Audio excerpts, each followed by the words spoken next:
E aí, pessoal, tudo bem? Sejam bem-vindos a mais um episódio do Confessional Podcast. Uma alegria ter você fazendo parte da nossa audiência. E o assunto de hoje, desse episódio, é namoro. Namoro é bíblico, namoro não é bíblico. Nós vamos tentar abordar de forma bíblica esse assunto para que, com certeza, você possa extrair e ser edificado através da nossa conversa. Hoje a mesa está completa e vamos falar sobre isso. Quem vai iniciar ou dar o start aí sobre esse assunto?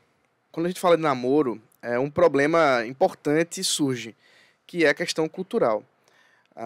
Namoro não é alguma coisa presente na cultura bíblica, tanto do Antigo Testamento quanto do Novo Testamento, pelo menos não como a gente chama o namoro.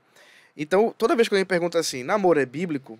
Talvez a pergunta mais simples e óbvia é não, porque isso não é um evento, um fenômeno, uma questão da cultura daquela época. Como também não era sorvete, como também não era uma série de outras questões que fazem parte dos nossos dias. Afinal, a Bíblia não relata todos os tipos de acontecimentos, né? Não. Para a gente pegar como exemplo ou referência. Exatamente. Então, talvez o que a gente vai precisar conversar é se o que se faz hoje, o que nós chamamos hoje de namoro, são coisas que podem estar relacionadas a princípios bíblicos ou, de fato, isso está tão distorcido pela cultura pecaminosa que nós habitamos que realmente não dá para a gente relacionar isso com a vida cristã.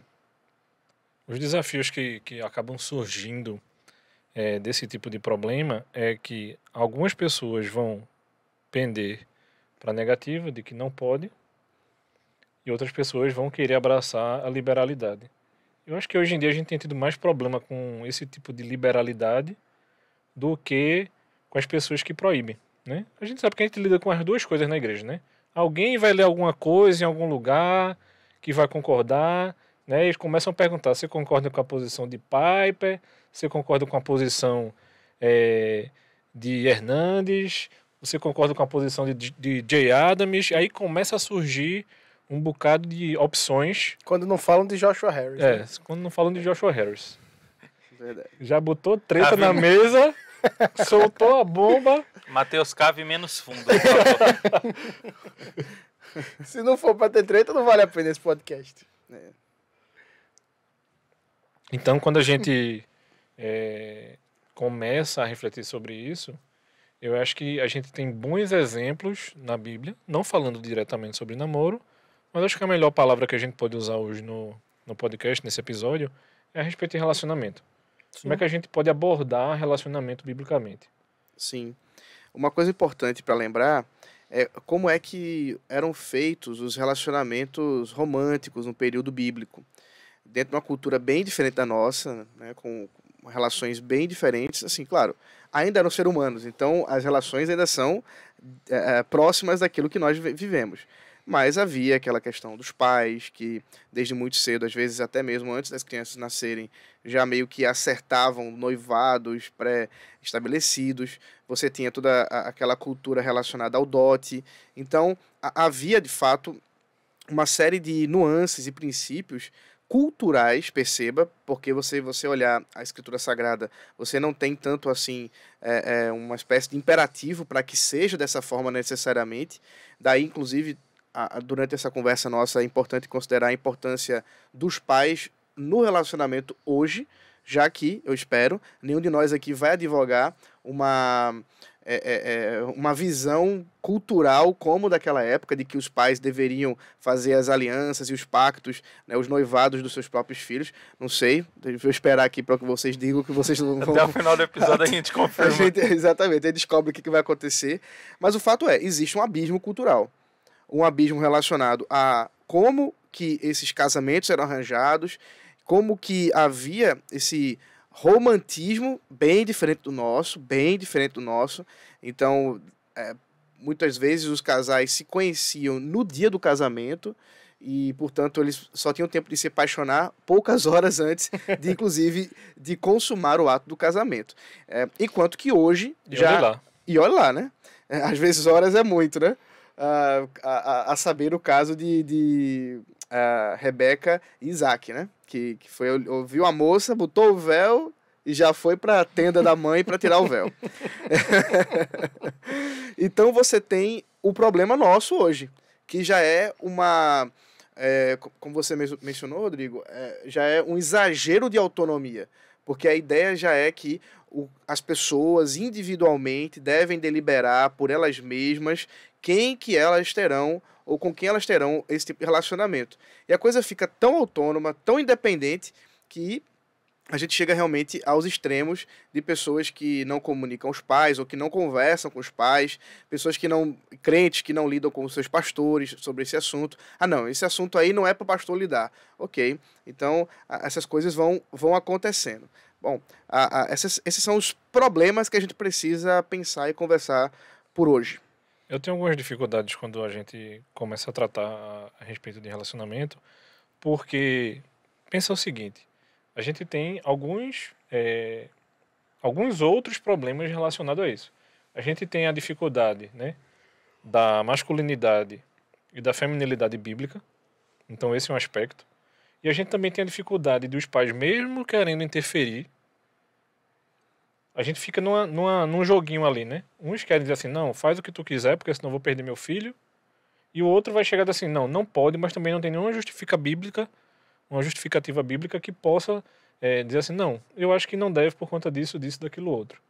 Então, quando a gente olha para esse tipo de problemática, muitas vezes o jovem, ou até mesmo o adolescente que quer namorar, ele quer construir um conceito na mente dele, sem antes conversar com ninguém, e dizer assim, não, qual é o roteiro que eu traço?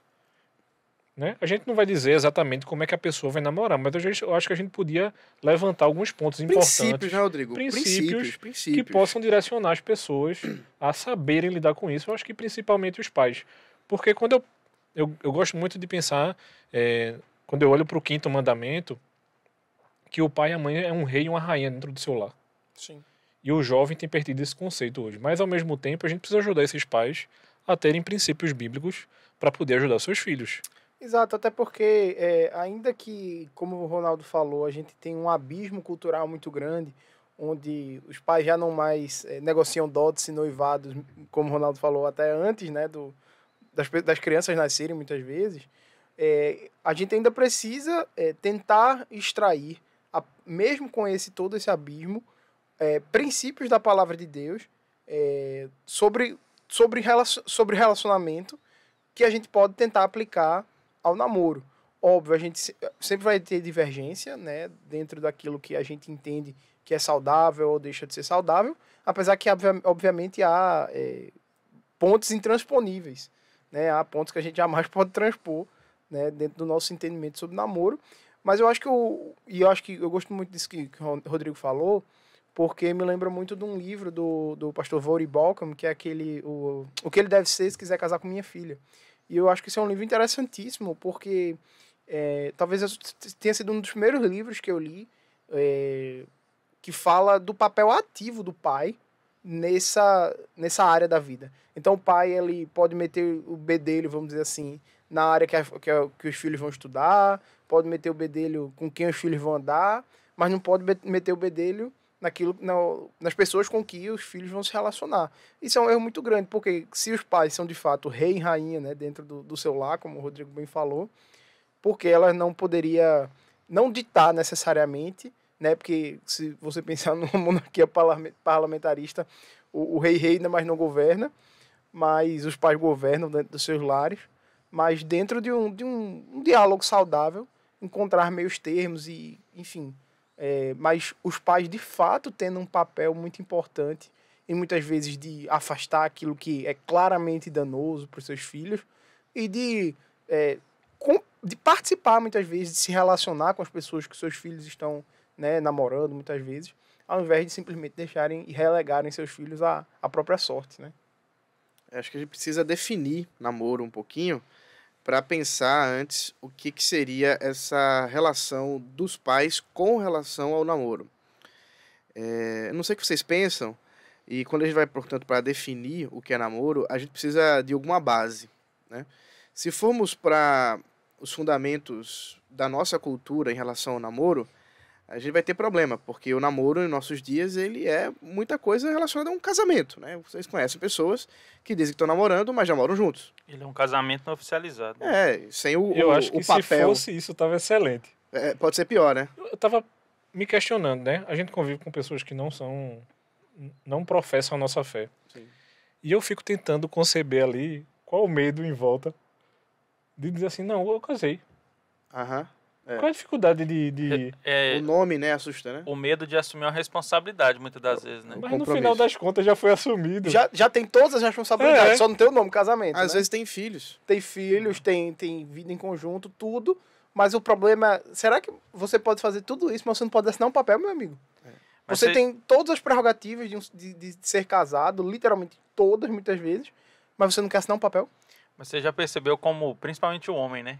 Tem, Sim. no contexto secular, né? Não cristão, ele tem a dificuldade de falar assim, vou pedir em casamento.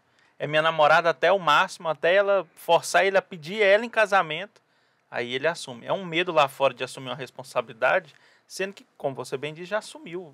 Muitas das vezes, debaixo do mesmo teto, divide as contas. Se brincar, já tem filhos, mas é o medo de assumir uma responsabilidade de um casamento, como se um casamento fosse... Parece que a partir do momento em que você diz que é casado, o relacionamento muda. Pra essas pessoas, né? E isso não faz muito sentido. Porque, o que você tinha era um casamento sem você chamar de casamento. E agora que você chama de casamento, aí todos os problemas do mundo surgem. E Não faz dependendo, muito sentido dependendo isso, né? do tempo que tá junto, já perdeu até bens, né? Já Sim. tem que dividir, dependendo do tempo que tiver junto. Então, Pela praticamente lei é um já- casamento. Pela lei, praticamente é um casamento. Praticamente não, é um casamento, É né? um Porque casamento. união estável, né? Na minha concepção daquilo que eu vejo na Escritura Sagrada, a gente não pode atribuir namoro o mesmo peso que a Bíblia chama de casamento, certo? Também não pode atribuir ao namoro o mesmo peso que a Bíblia chama de noivado. As duas expressões estão na Escritura, nós encontramos exemplos bíblicos de pessoas que estavam noivas, de pessoas que estavam casadas. O que sobra é amizade. E isso é importante, eu acredito, para que a gente possa perceber que o namoro ele não pode ganhar um status dentro dos princípios bíblicos e cristãos que seja a semelhança de algum desses dois outros que eu mencionei. Então ele tem que estar no status de amizade. Então os namorados, aqueles que procuram uma vida romântica de namoro, precisam compreender que eles estão num relacionamento bíblico de amizade. E como todo relacionamento bíblico de amizade, existem compromissos, mas esses compromissos não são iguais aos compromissos do casamento e do noivado. E nem tampouco, obviamente, os direitos e deveres também relacionados a essas duas outras questões, noivado e casamento. Portanto, eu gosto de pensar que o namoro nada mais é do que uma amizade com interesse para o casamento. E o interesse aí, a palavra positiva, né? Não é uma amizade interesseira, é amizade com interesse, amizade com vistas a o casamento. Por isso, esse tipo de amizade deveria ser por um curto período de tempo, né? Às vezes esse é um outro problema dentro da igreja evangélica. A turma quer namorar 5, 6, 7, 10 anos e aí, obviamente, isso vai dar problema. Não vou falar o nome do amigo, não, mas eu conheço um que namorou 13 pra casar. Uau. 13. Mas casou, né? Não, graças É a que eu Deus. conheço um que não casou. Graças a Deus casou, mas assim, Casou 13 com anos, outra que namorou 5 meses. 9 anos é muito tempo, entendeu? Como Uhum. você bem disse, precisa ser um período curto, Sim. né? Precisa Sim. ter prazo para acabar, né? Principalmente porque a gente tem que levar em consideração que nós somos pecadores, É. a nossa natureza é caída, então assim, o nosso desejo é de pecar e não de fazer o bem. Então você fazendo vistas a um casamento, sabendo toda a vida, tudo o que acontece num relacionamento e o nosso desejo pecaminoso de sempre cair, se você ficar aí 1, 2, 3, 4, 5, 6, 7, 8, 9, a não ser que você seja mais sã do que a maioria das pessoas que eu conheço, E você não é. Esteja levitando por aí. Você Vamos tá deixar bem correndo- claro que você não você é. está correndo um sério risco de cair em pecado, entendeu? Isso. Então, assim, o relacionamento, como você bem disse, a amizade, né, com interesse, ou namoro, como a gente pode chamar também, ela precisa ser pautada com um princípio bíblico, lembrando que pode ser mais uma porta para você pecar e cair em um pecado que muitas das vezes vai trazer sérias consequências à sua vida e prejudicar não só a sua, mais de uma moça, ou vice-versa. Então, assim, Sim. isso precisa ser levado em consideração. O tempo é algo realmente importante. Esses relacionamentos muito longos, um outro problema que a gente encontra é que muitas vezes quando eles terminam, você tem pessoas realmente devastadas. Sim. Devastadas. Porque emocionalmente é como se estivessem casadas. Né? Exatamente. É muito cansativo, é muito destruidor um relacionamento de 3, 4, 5 anos.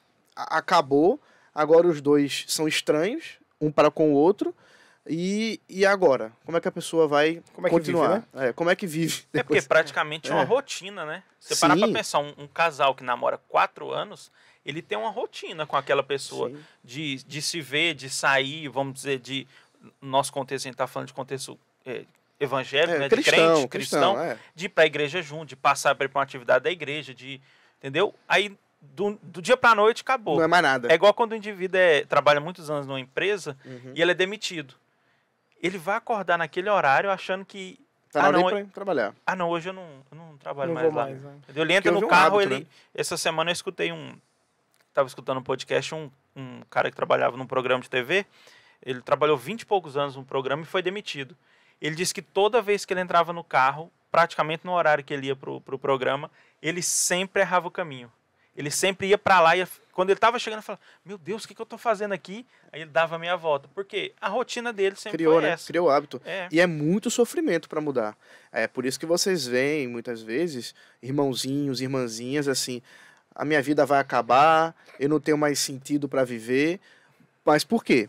Porque houve aí um problema desde os princípios estabelecidos para esse próprio relacionamento. Passou dos limites. Né? Passou dos limites. Mesmo que não tenha tido relação sexual. A gente nem tá entrando nisso. A gente tá falando limite mesmo de tempo.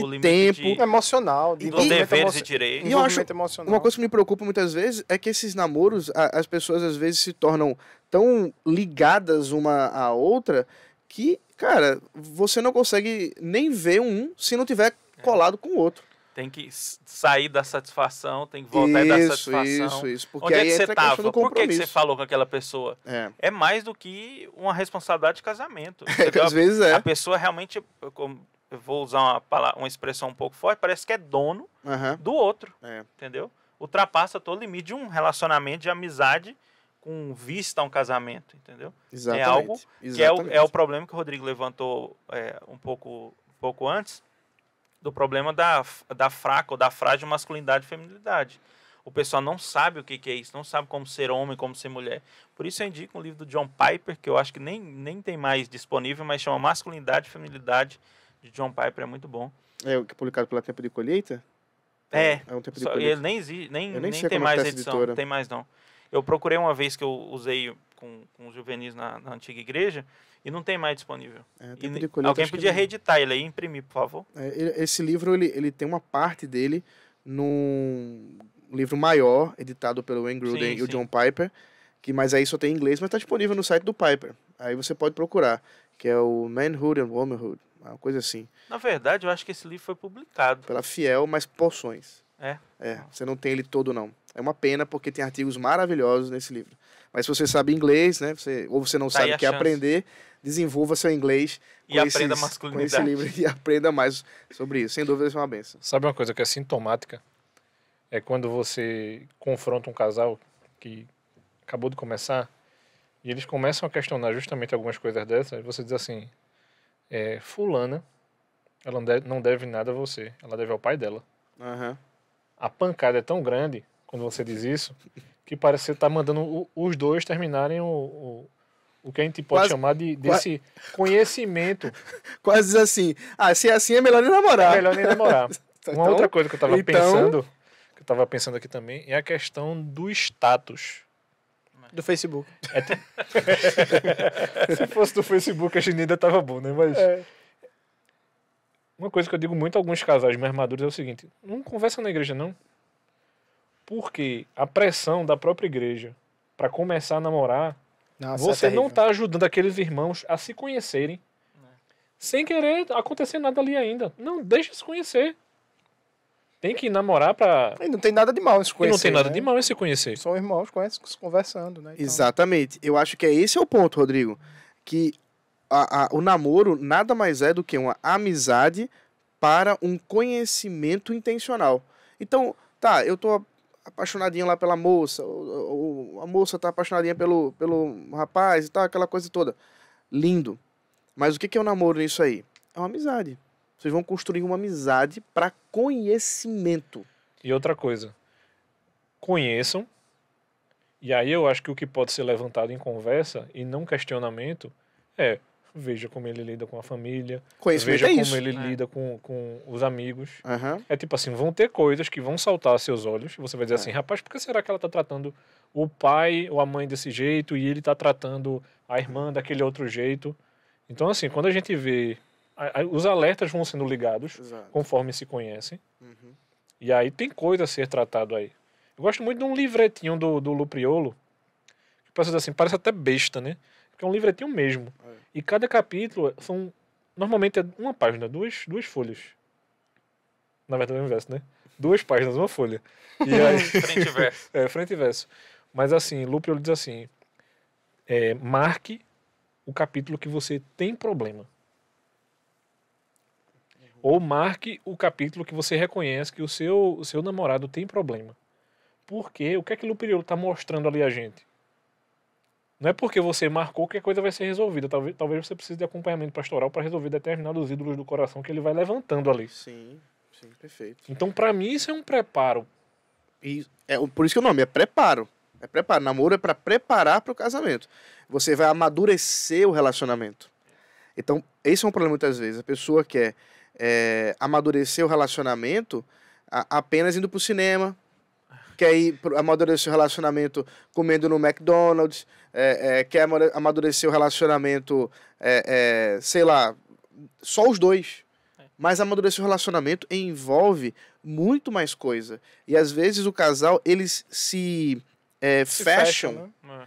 E a consequência, na minha experiência de pastorado, de conhecimento de amigos e tudo mais, é que quando o casal se fecha desse jeito, para caminhar para um pecado sexual, é um pulo.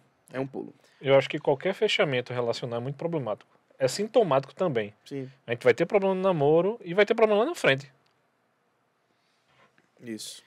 Por isso que quando a gente fala que esse período é de conhecimento, é de conversar, é de ouvir mais sobre os pais, é visitar a casa dos pais, é conversar com os pais, é ir no cinema, mas muitas das vezes ir com os amigos para não cair em Continuar tentação. saindo. É continuar vivendo a vida, mas realmente com o intuito de casar. Ok, então você vai conversar com essa pessoa.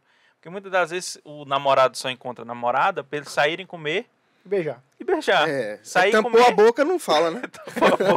Aí não sabe quem é a pessoa. Então é conversar. Por quê? Depois desse período que você começa a conversar, e como o Rodrigo bem disse, você descobre que a pessoa às vezes tem um problema trata mal o pai, ou tem algum problema assim, é nessa fase que depois você tá conhecendo, é que você vai ter um casal maduro para acompanhar vocês. Seja o pastor da igreja, seja o líder de jovens, seja um outro casal que tem, um presbítero, um diácono, não importa, você vai ter um casal que vai te acompanhar. Por quê? Para eles te mostrarem que todos esses pecados que você listou do indivíduo ou ele listou de você, eles não serão solucionados no casamento. Pelo contrário, só vão piorar. Muitas das vezes você vai ser uma ferramenta ou uma forma que Deus vai ajudar para ajudar aquele indivíduo a melhorar. Mas não case achando que os pecados que você listou serão substituídos por graça quando você casar. E também não acho que pelo fato de você ter achado pecado na vida dele, só ele tem, né? Você tem vários. Você também tem suas dificuldades, você também tem sua forma de entender a vida de forma diferente, mas tentem caminhar, conversar e se conhecerem para glorificarem a Deus e viverem mais próximos de Cristo e mais parecidos com Ele, né? Mas deixa eu fazer uma pergunta a vocês. Ai, meu Deus. Vocês conhecem os fiscais de namoro? Ah, credo. Da Rapaz, igreja?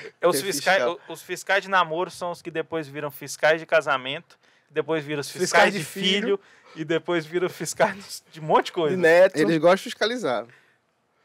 Eu acho isso interessante, porque tem casais que estão caminhando bem para o casamento e estão namorando. E dentro da soberania de Deus pode acontecer algumas coisas. Então, pegando o exemplo mais próximo nosso, quantos casais se prepararam para casar agora na pandemia? Eu. Né? Zé teve A doce experiência. Um dos primeiros. Não, ele teve a felicidade de não precisar adiar, É verdade. né? Mas muitos tiveram que adiar. Sim, Tiveram amigos meus que sua empresa quase fechou. sim, sim. E ele teve que postergar para quando? Sabe? Então, assim, pra mim, esses fiscais de namoro dizem assim, mas por que fulano não casou ainda? E eu acho que aí os líderes têm que ter essa sabedoria de frear. Pra mim é o outro extremo, né? Tem gente que tá brincando de namorar Sim. e tem gente que quer dizer assim, não, namora 6 meses e casa.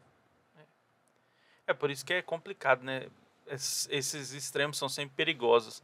Você também ficar cobrando uma pessoa a achar um namorado, ou então assim que ela achou a casar, você acaba forçando com que ela nem conheça o outro e já parta para um casamento ou seja, que pode ser mais irresponsável, catastrófico. né? Sempre tem que ter responsabilidade, né? Seja para incentivar a arrumar um namorado, ou muitas das vezes você ficar calado, deixa Deus cuidar da vida dele. Sim, e como o Rodrigo bem falou, né, eu fui uma dessas pessoas, né, que um dos casamentos pandêmicos, né, bem no início, assim, talvez acho que tenha sido do nosso círculo, né, de amizade, um dos primeiros.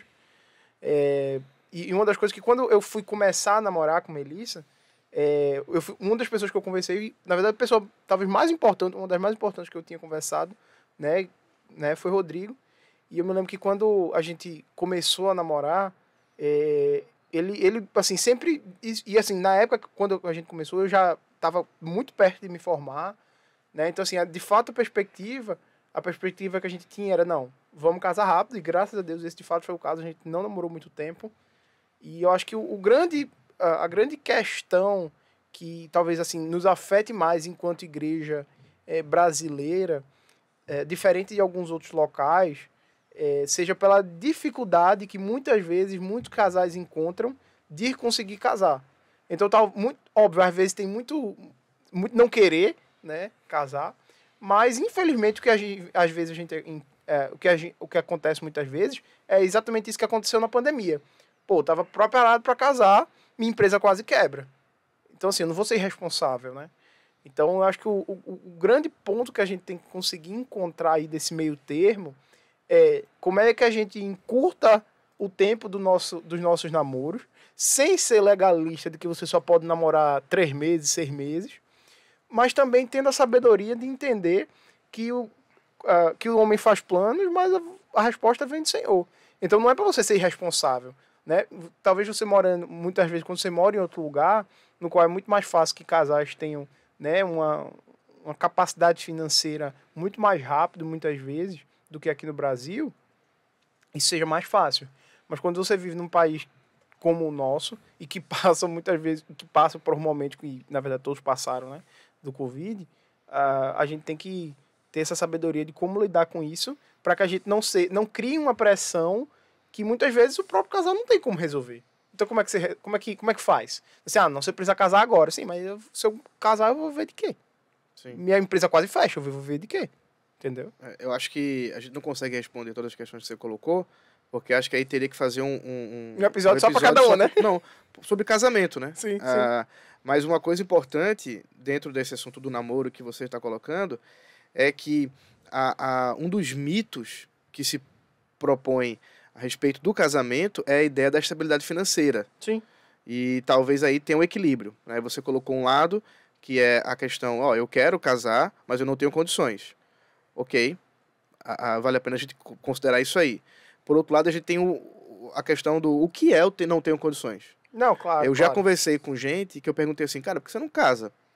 A pessoa disse assim, eu não vou tirar essa minha namorada, Sim, fulaninha, já escutei muito isso. essa fulaninha de casa para dar a ela menos do que ela já tem. Isso é loucura, né? Aí eu disse, ué, meu irmão, você já quer começar com o que os pais dela oferecem a ela hoje? Você quer entrar no avião, já quer sentar na janela, moço? Aí você não tem condições. Então, impossível. esse critério, ele nunca vai ser alcançado. Ou Sim. pelo menos se for, vai levar um bom tempo.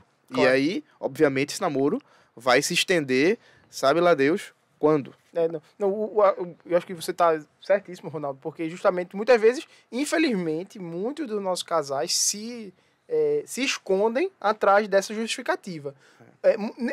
Às vezes nem é usando isso assim, Óbvio, existem esses casos, mas nem sempre não, não posso dar menos do que os pais davam.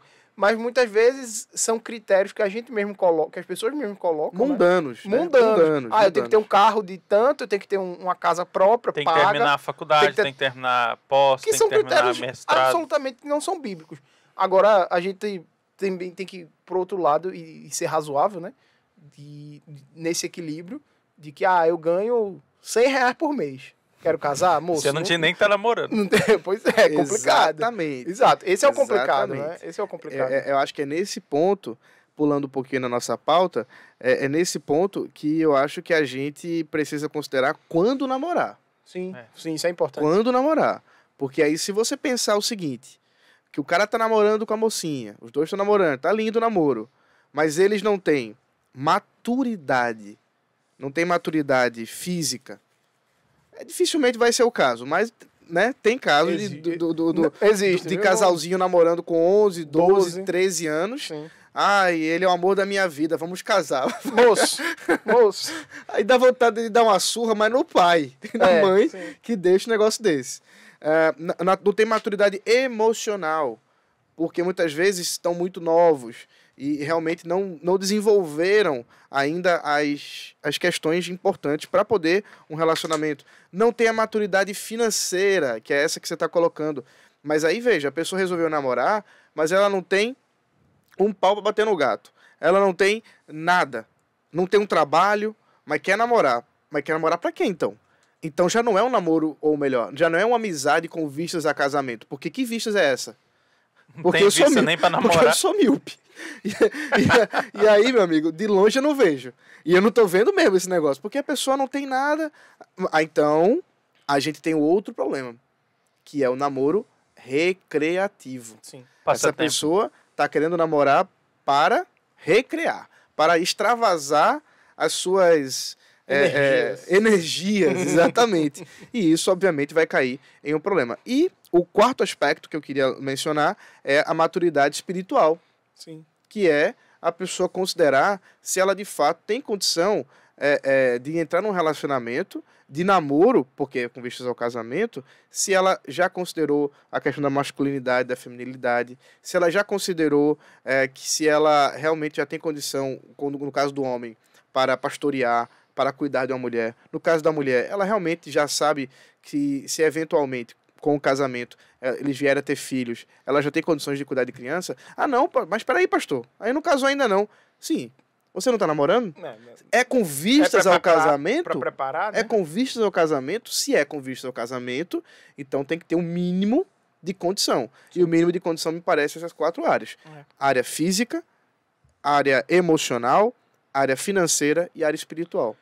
Eu acho que o grande desafio de a gente pastorear e aconselhar a respeito dessas áreas, a gente tem o desafio aos pais, mas a gente também tem o desafio de ter muitos jovens convertidos sem os pais na igreja.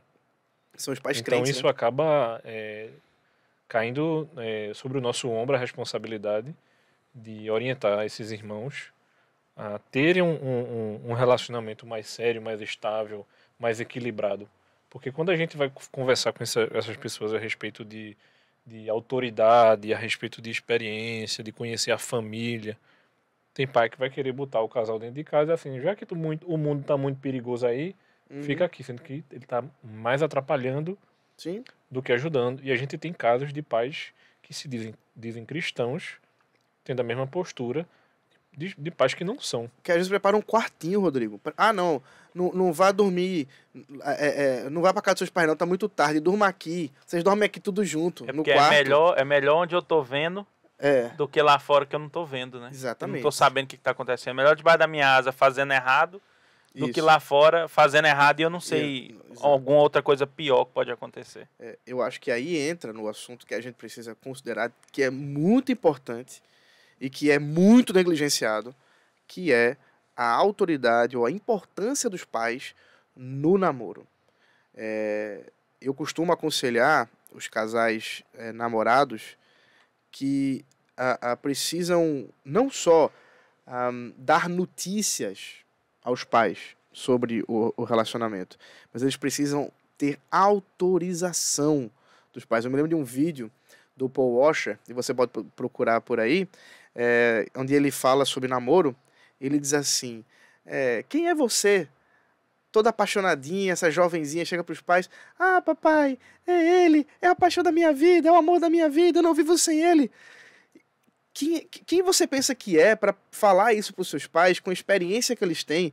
Eles já viram muita coisa acontecer, eles quando dizem para você assim, filha, ele não é para você.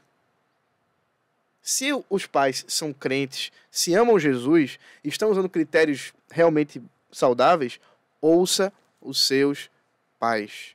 Não vá pelo caminho contrário à vontade dos seus pais. A não ser em casos extremos. Eu mesmo já tive uma experiência nos meus tempos de juventude, onde... Testemunho do pastor Ronaldo Vasconcelos. É testemunho. Em que namorei uma jovem, que os pais não eram crentes, e eles não queriam que a gente namorasse porque eu era crente. Então, isso não era algo admitido para eles. Evangélico. Então, assim, a gente precisa considerar a presença dos pais. E aí vai também a mensagem para os próprios pais. Se preocupem com seus filhos, com o relacionamento deles, com o que estão fazendo, onde estão. Não apenas exija que eles informem, mas considere que eles precisam de autorização para tudo que vão fazer, inclusive para namorar. Porque não é só determinar o horário de voltar para casa, né? Exatamente. É você saber onde estão, é você saber o que estão fazendo, com quem estão.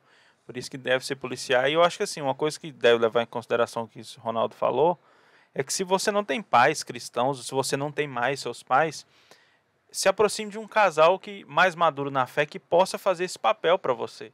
Não é que ele vai te dar dinheiro para você sair para comer, mas ele vai te dar algo maior e melhor, que é acompanhamento espiritual, é aconselhar, ele vai sentar com vocês, ele vai acompanhar vocês, ele vai conversar com vocês, ele vai realmente assim ser próximo de vocês quando for seus pais. Vai nortear, né? E eu diria que a liderança eclesiástica dentro da igreja também tem um papel muito importante. Eu conheço um caso no qual os pais da menina não eram crentes, e o pastor, e aí um menino que não era crente queria namorar com ela, né? E eles foram conversar com o pastor, e o pastor disse, você não vai namorar com ela porque você claramente não ama Jesus. Se você não ama Jesus, você não vai amar ela como você deve amar.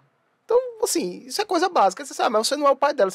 Nessa situação eu estou funcionando como se fosse.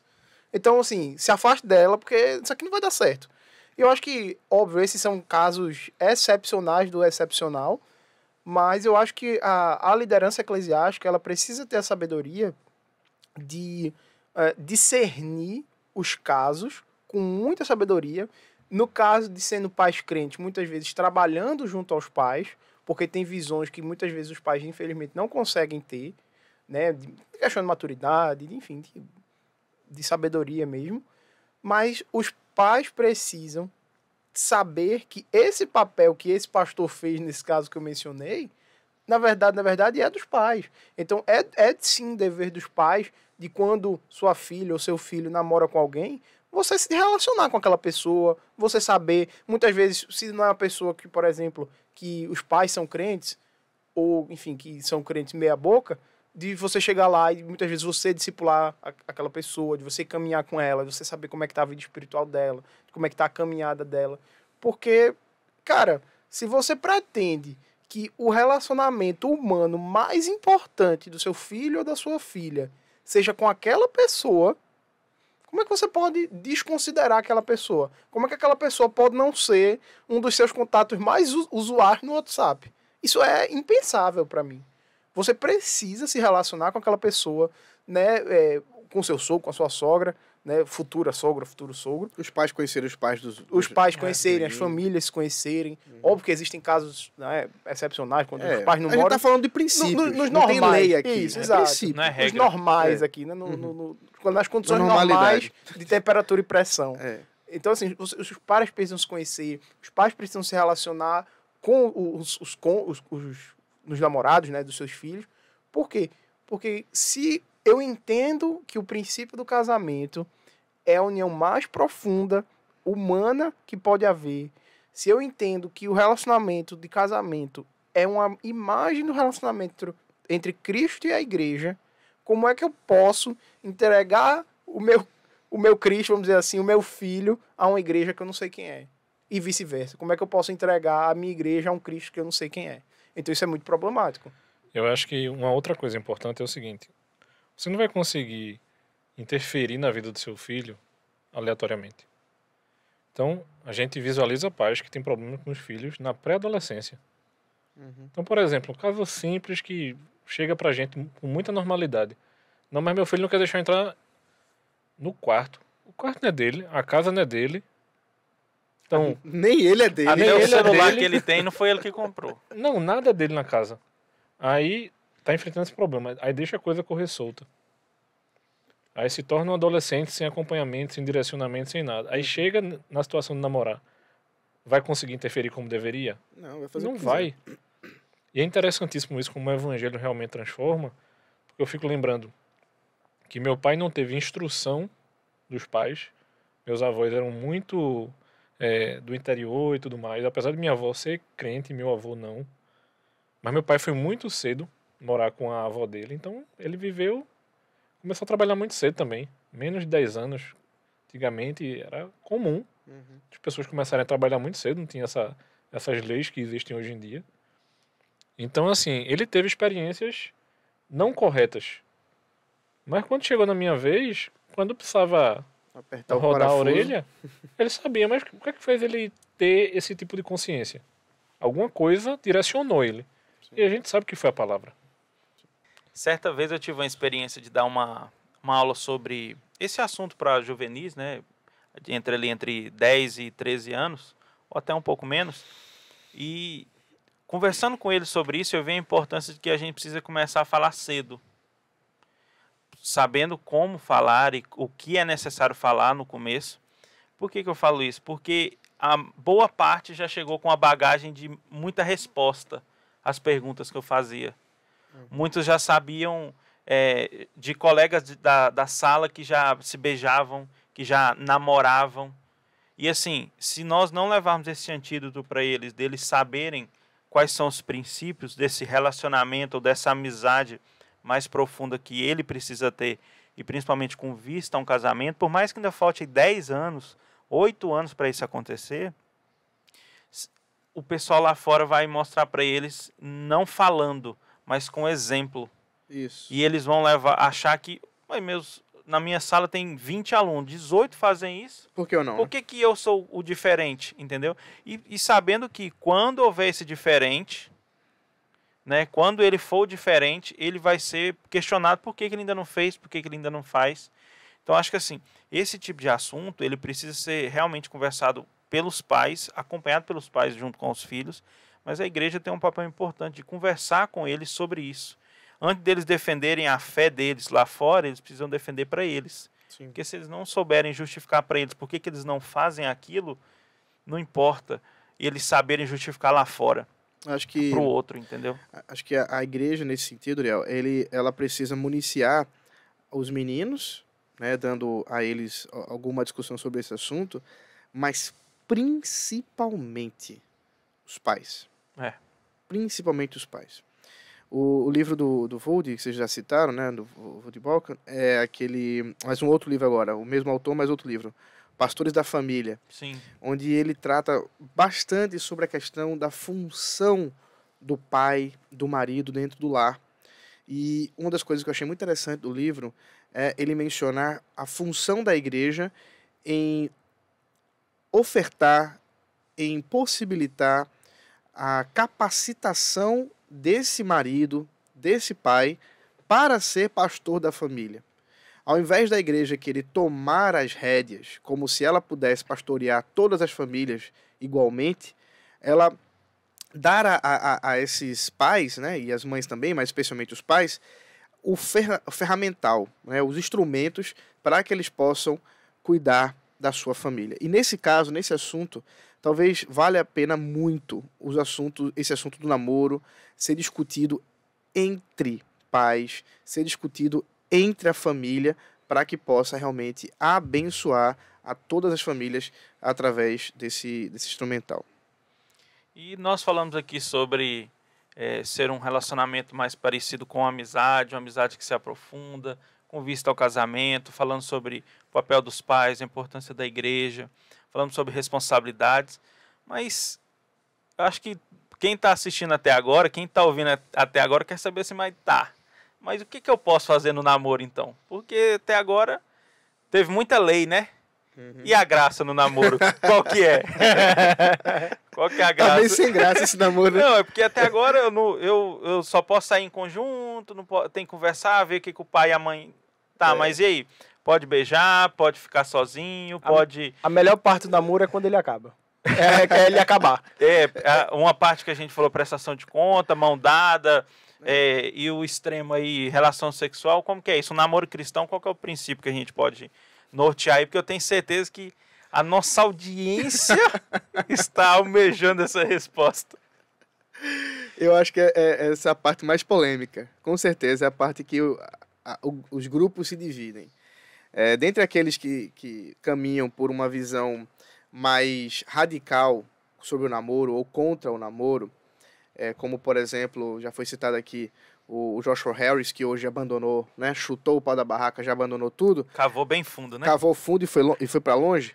Mas assim, tirando o fato dele ter, né, caminhado desse jeito, há muitas pessoas que realmente defendem que, considerando o namoro como uma amizade, nós não deveríamos permitir que casais de namorado tivessem uma intimidade física. Por intimidade física, está relacionado a beijar, está relacionado a ficar de mãos dadas, está relacionado, claro, também à relação sexual. Eu tenho a tendência a pensar que, com exceção, obviamente, da relação sexual, que claramente está fechada no casamento, as outras questões elas estão muito associadas à cultura de uma sociedade. Há culturas em que esse tipo de carinho ele não oferece um grande problema, mas há culturas que isso vai oferecer mais. Na nossa cultura específica ocidental, brasileira e tudo mais, nós temos já uma certa liberalidade com relação a isso.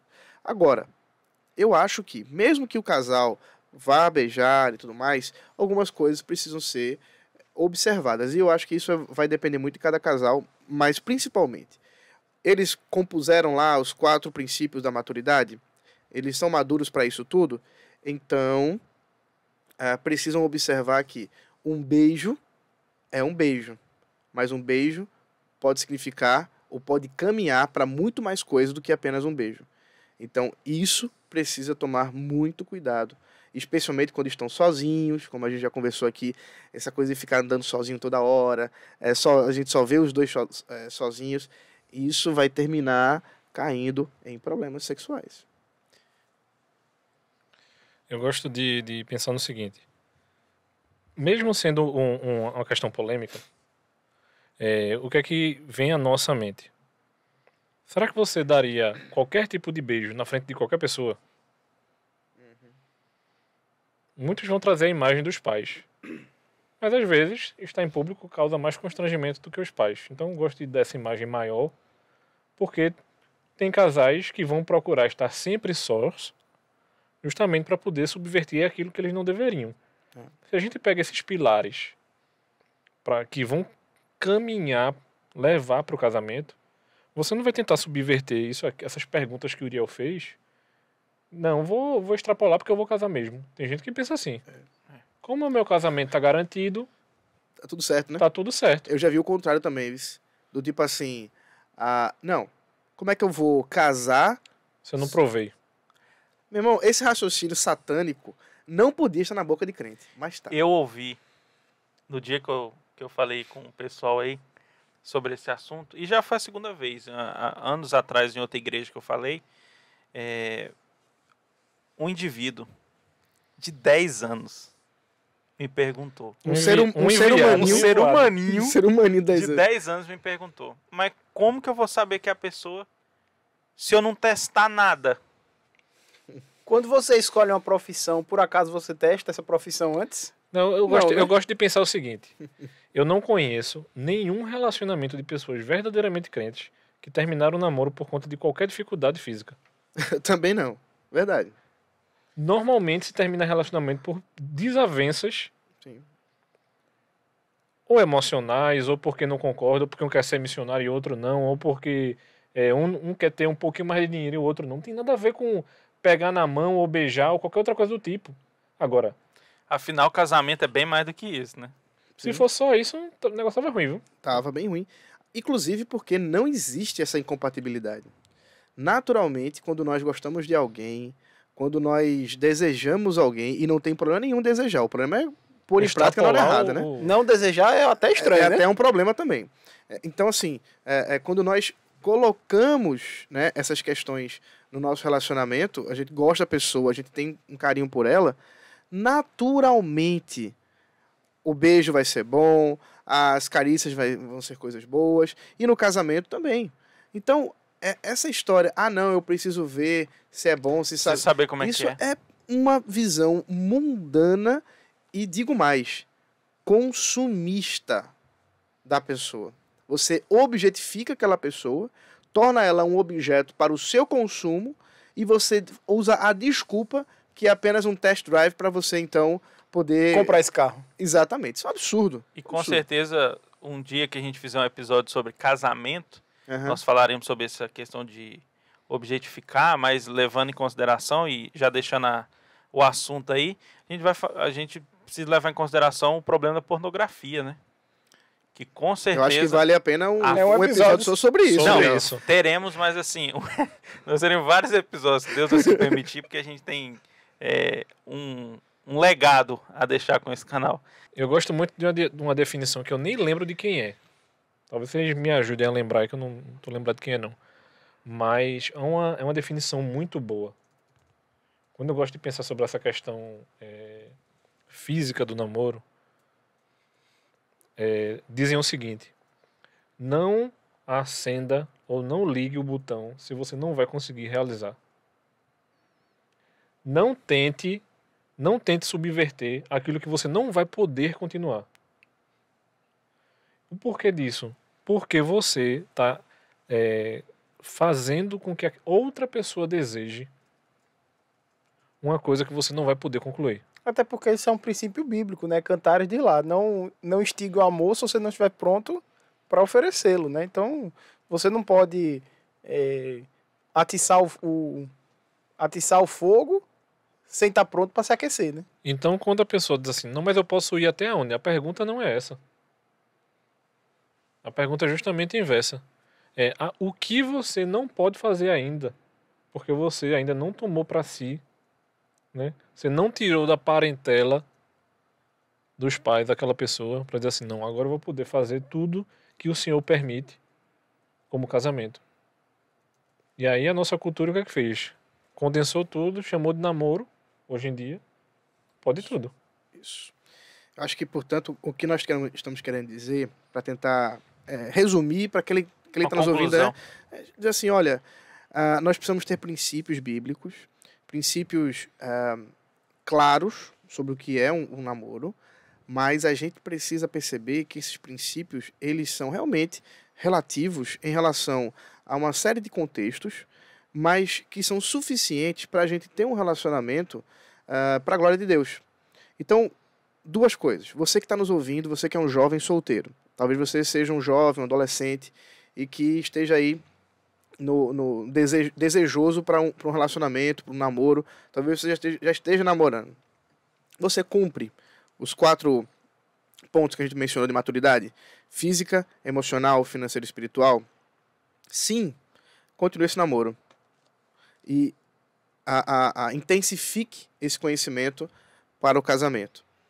Não revise a sua motivação para esse namoro. Será que você está namorando realmente para o casamento? Ou é para não ficar sozinho? Ou é para uma manifestação hormonal, para não dizer outra coisa? Então, por que você está namorando? E se você é um pai, uma mãe que está nos ouvindo, e você tem filhos na idade, né, adolescentes, até às vezes pré-adolescentes, como o caso que o Uriel colocou aqui, e jovens, instrua, pastoreie, supervisione, ensine o seu filho e a sua filha o que é de fato um namoro bíblico. E não permita que o mundo faça isso por você. Porque o mundo já está fazendo, tá? Seus filhos já estão aprendendo na escola, já estão aprendendo na rua, sei lá onde eles estão, mas eles estão aprendendo. Cada vez mais cedo. Cada vez mais cedo, com certeza, com certeza.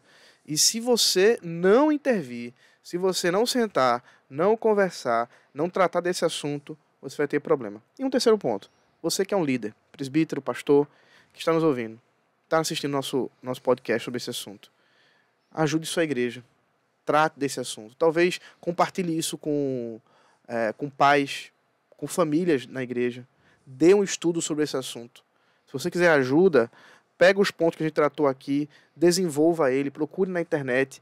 Bons livros. Você mencionou um, foi do Lupriolo, Namoro, que é aquele da chamazinha, né? É um preto. É da Nutra. Você tem o livro do Jean Francesco, que também é meu nome, né? Namoro?